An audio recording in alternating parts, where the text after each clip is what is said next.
শালা গরিব ঠেকছি, মানুষের কামও করা লাগে আবার কথাও শোনা লাগে। কি করবো, কিছু করার নাই।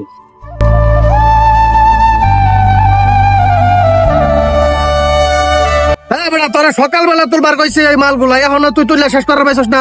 কলেজে বড় বড় স্যার আসবে আজকে, বললাম না কলেজে অনুষ্ঠান আছে, তাড়াতাড়ি কাজ শেষ কর। তুলতেছি স্যার, তুলতেছি স্যার।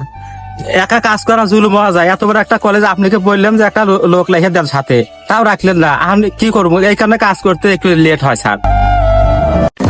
ছোট লোকের বাচ্চা, কাম করস না, আবার বড় বড় কথা কস। হাই হাই রে, লোকটার করছে কি ধাক্কা মেরে ফেলাই দিছে রে।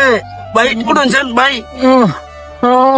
ভাই কি হয়েছে তোমার, এরকম ধাক্কা মারলে কেন লাগে?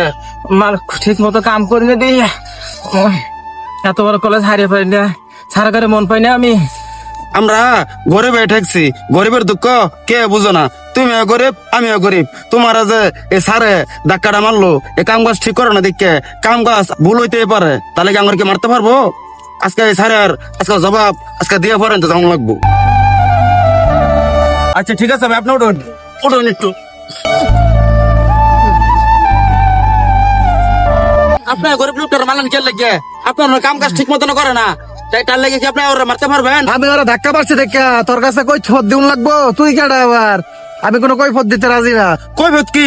কৈফত দিয়ে পরে আপনার মধ্যে জান লাগবো। এই গরিব লোকটার মেয়েরা ধাক্কা মেরে ফেলাই দিচ্ছেন, কত নেবার অপরাধ করছেন। সরি না বললে এটা আমরা যাইতেছি না। আপনি যদি সরি না বলেন, আমরা বড় প্রিন্সিপাল স্যারের কাছে বিচার দেবো। ভাই ভাই ভাই ভাই ভাই, সরি সরি ভাই, সরি সরি, আল্লাহ রাস্তা মাফ করে দেন ভাই। বড় স্যারের কাছে তাও বললেন না ভাই, বড় স্যার কিছু কইলে বড় স্যারের কাছে যদি বিচার দেন, আমারও চাকরি থাকবো না ভাই। এই যে আমি আবারও বলতাছি, সরি ভাই, মাফ করে দেন ভাই। আচ্ছা ঠিক আছে, এবারের মতো আপনাকে ক্ষমা করে দিলাম, আর ভবিষ্যতে এরকম কাম করা যাবে না, কই দিলাম। আচ্ছা ঠিক আছে।